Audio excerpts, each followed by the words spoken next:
ఇది ఆ మంత్రం ఏంటి అంటే గనక ఓం శ్రీం ఓం ఓం శ్రీం ఓం అనే మంత్రాన్ని మనం మన మనసులో అనుకుంటూ ఆ కళ్ళు ఉప్పు మీద గనక మన అప్పు ఎంతైతే ఉందో అంటే మనకు ఎంతైతే మనీ కావాలో ఆ అమౌంట్ అనేది నువ్వు రాసుకునేటప్పుడు ఆ యొక్క మంత్రాన్ని 5 నిమిషాల పాటు అయినా సరే కానీ అలా చదువుకోవాలండి.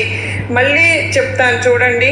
ఓం శ్రీం ఓం ఓం శ్రీం ఓం అనే మంత్రాన్ని మనసులో అనుకుంటూ రాసుకుందాం.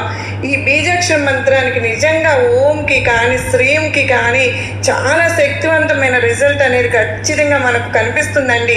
శ్రీం అంటే మనం అందరికీ కూడా తెలుసు కదండి, మనీని ఆకట్టుకోగలిగిన ఒక శక్తివంతమైన బీజాక్షరం అని.